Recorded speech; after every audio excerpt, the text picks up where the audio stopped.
Hi, welcome back. So today we're going to talk about how you can get more traffic to your e-commerce store. So we're going to focus on my sort of top 5 ways of driving that traffic. Now there's obviously more than 5 ways. It might be that you've got something in particular that works really well for you. But these are the sort of standard top 5 ways I would say that you can drive traffic to your store reasonably easily and quickly. So let's dive right in.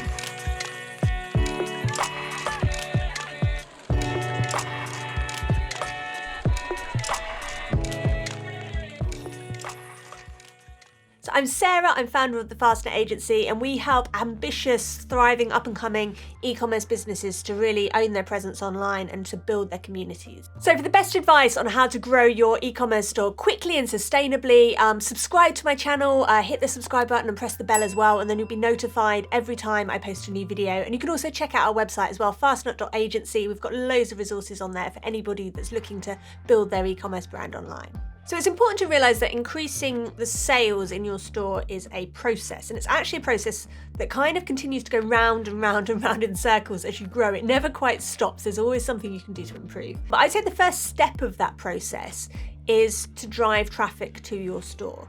Then you work out how to convert that traffic. So how can you get more people to buy when they're in your store and looking at your products? How can you get them to move through the checkout and make that purchase? And then the third part, I would say, of that customer journey is how can you get them to come back and buy from you again, and how can you get them to recommend you to other people?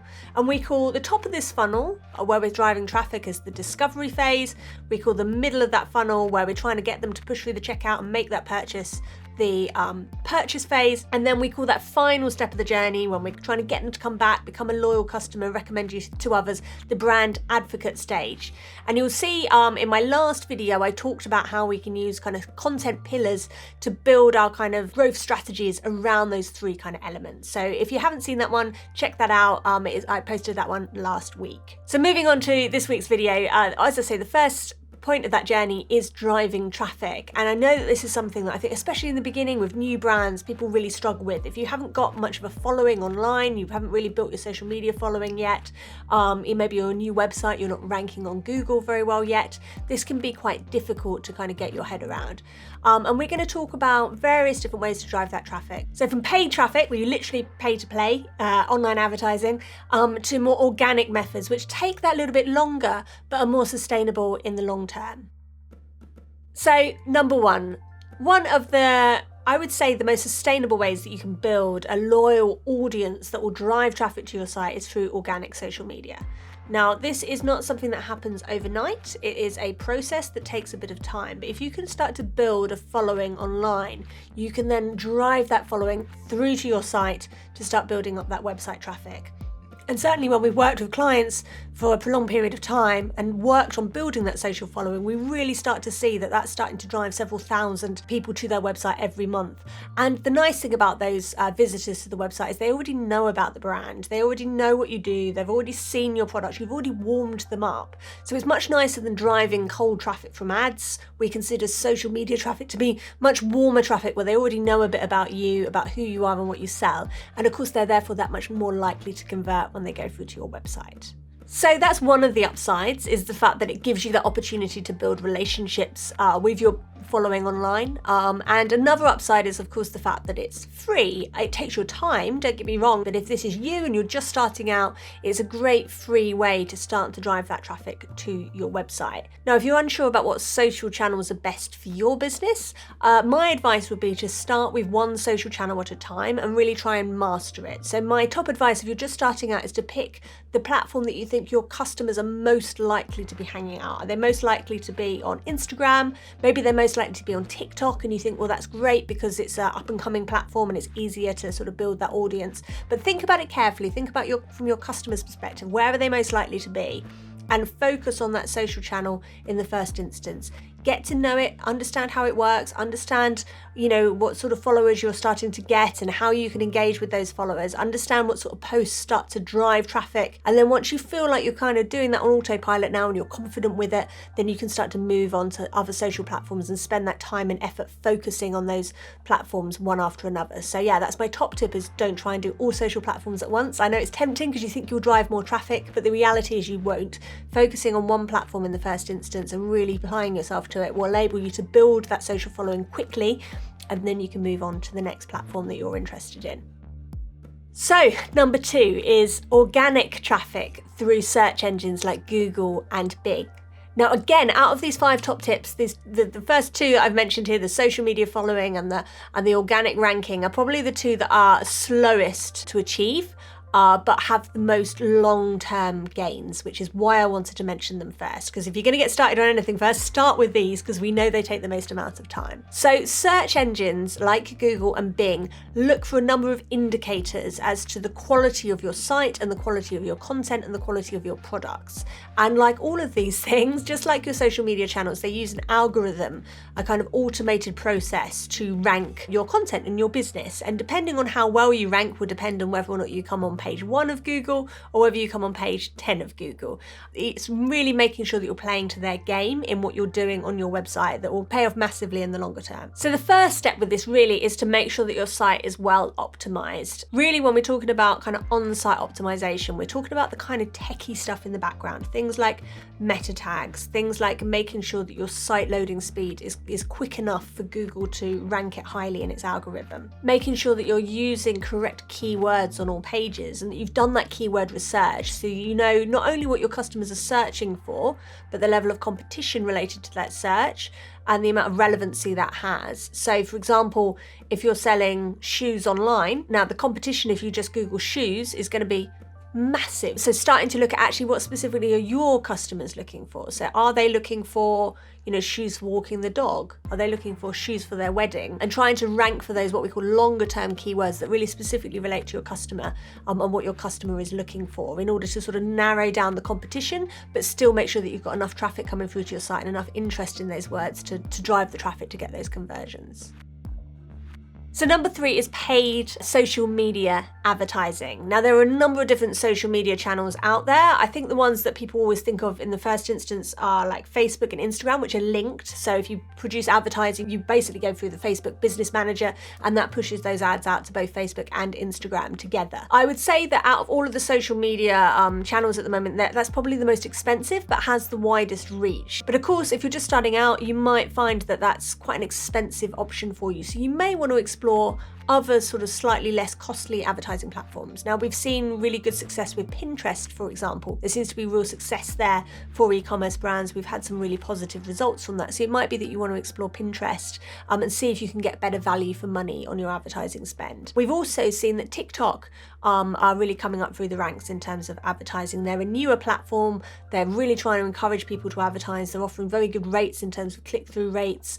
And so it might be that you want to have a little look there. So bear in mind that there is quite a wide range of social media channels that you could look to advertise on. And I would say, exactly like with your organic social media, think primarily about where your customers are hanging out. Where are they? Because you want to be put in front of those customers. And secondly, maybe think a little bit out of the box if your budgets are tight. Maybe think about other platforms that you could be looking at, like I say, Pinterest and TikTok. They're a bit outside of that mainstream that may offer you a better budget on a smaller advertising spend. Okay, so number 4 for driving traffic to your e-commerce store is Google Ads. Now, Google really have kind of 3 different types of ads. They have what they call the Google Shopping ads. Now, you've probably noticed this when you've Googled any sort of product. It comes right at the top and it's kind of like a list of products, and you can actually feed your product feed from your Shopify site or WooCommerce or whatever merchant store you're using through to Google, so it knows what products you have in stock, and then it feeds them through to that Google Shopping ad section at the top of the page. And this is really valuable. It really does put the product that your customer wants in front of them. So that's the bonus of it. We know that they are looking for wedding shoes, for example, and so we put our product right in front of them when we know they're hot to buy. So that's the good part. The bad part is you can have quite a high cost per click for those ads because Google know that these are good potential customers. This is good traffic, and so it charges accordingly. And especially if a keyword is quite competitive, what happens is they have a bidding process. So you might say, right, okay, I'm prepared to bid 20 pence because my budget's quite low and somebody else is prepared to bid £1, and they will always come above you if they've set that higher bidding rate. So it can be quite difficult to be competitive with Google Shopping ads if you try to go for sort of quite competitive keywords. So just bear that in mind when you're thinking about that. The other place that Google feature ads is sort of, you probably noticed it at the top of the kind of, it looks like an organic sort of search result ranking, but it sits at the top and it's got a little sponsor thing. So that's sort of part of your Google ads, and you can get that set up in the Google Ads platform. And they also do retargeting ads, which are kind of banner ads. You've probably seen these as well. So have you ever noticed you go onto an e-commerce store and then it seems to, whatever product you've been looking at seems to follow you around the internet forevermore, and it's normally a picture of the product, a nice banner, something that's going to catch your eye. And they are very effective. You know, they do really work for if somebody's interested in a product and they're thinking about it and mulling it over. By the time it's followed them around the internet for 2 weeks, they tend to be pretty hot to buy. So those retargeting ads work really, really well. And again, you can control those through the Google advertising platform. So maybe worth looking at there. Bing do something similar. We find that Bing has significantly less searches than Google. It's a significantly smaller search engine, but equally because it's smaller, they can quite often have better, more competitive rates. So okay, you might be getting less traffic, but actually if you're paying less for that traffic, you can potentially invest, you know, in driving more traffic that way. So it might be worth looking at the sort of the lesser platforms like Bing, for example, in terms of how competitive you can be in your advertising costs and how far you can stretch that budget. And then number 5 is influencer marketing. We're really finding an increase in the use of influencer marketing and how effective that is for driving sales. Now, I think a lot of brands feel that influencer marketing is a little bit scary, and I totally get it. You know, for little brands, big influencers are a big ask. You know, the chance of getting a big influencer on board that's actually going to sort of deliver what you need for a cost that you can afford is unlikely. But I would never ever underestimate the value of what we call micro influencers. So micro influencers are those people that have a relatively small following online, but quite a dedicated following with a specific niche. If your product's really, really specific, maybe they've only got 1,000 or a couple of thousand followers, but they're really, really specific in the thing that you want to sell, in which case that person is probably worth an awful lot to you. If you can drive half of their following through to your website, then that would be worth doing, and so it might well be worth investigating those sort of smaller followers. Otherwise, we tend to find, you know, 5, 10, 15, 20,000. We normally sort of target influencers up to around the 50,000 followers mark. Sometimes we'll go a little bit more if we feel that they're kind of really in tune with our client and what our client is selling. So we often find that these micro influencers have very reasonable rates in terms of what you get as a return on that investment as well. But you may pay anywhere between sort of £100 a post to £250 a post, sometimes up to £500 a post. But obviously, if that's driving a significant amount of traffic to your site with a warm audience that's taking that recommendation and acting on it, then that can be worth thousands of pounds to you as a brand. So I would really recommend, you know, going through and finding people that are in your niche, that are genuinely interested in your type of product, that you can approach in order to do some influencer marketing. Now, one of the real benefits we find with influencer marketing is it's a bit of a twofold kind of benefit to the business. So the first thing we notice is obviously there's that initial drive of traffic. So if you've got an influencer there saying, look, I've just used this, it's brilliant, I really like it, the audience trusts them because they've nurtured that audience and they really take their recommendations on board and they say, yeah, this is great, then, you know, that is an obvious way to drive lots of really good warm traffic to your website. But what we also find as a knock-on effect is that because it's on social media and they tag you in it and they reference you in it, it's also a really good way of growing your social following, which of course then means that their followers become your followers, which means that you can continue to nurture them from then onwards. Now, I always recommend to brands that if you want to grow quickly, you need to do paid advertising. It's very, very difficult to grow quickly if you're relying on organic methods, but that you should put equal importance on organic methods, because your paid advertising will allow your brand to grow quickly now, like right this instant, because you can just pay to play and it happens and that's it. Traffic's coming through to your website. But in the meantime, this work that you're doing over here on your organic stuff, building your social media following, ensuring that your site is well SEO optimized, adding blog posts to your site so that people will find finding you for more and more key terms. This is working away in the background and gradually increases. So yes, if you want to grow quickly, then advertising all the way is a very quick, simple way to drive a lot of traffic to your online store. But actually, if you want to grow sustainably and you want to grow over the longer term, you should be investing equal amounts of importance and time and energy and effort into the organic side of things, because you will really be grateful for that. A little bit further on down the line, 6 months down the line, 12 months, 2 years down the line, you'll be really, really happy that you put that initial legwork in, because it will start to pay off dividends.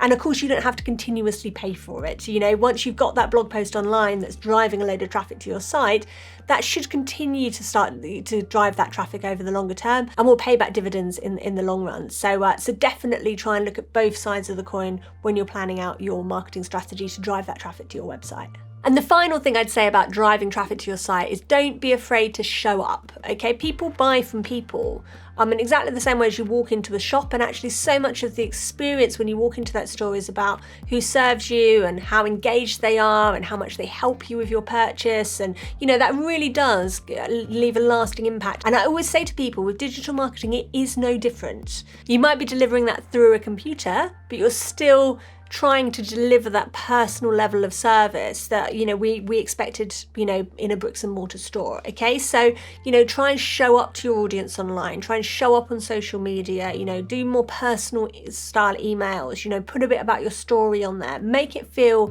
a bit more personal. And I think that will really accelerate the process in terms of driving that traffic and really getting people engaged with your brand.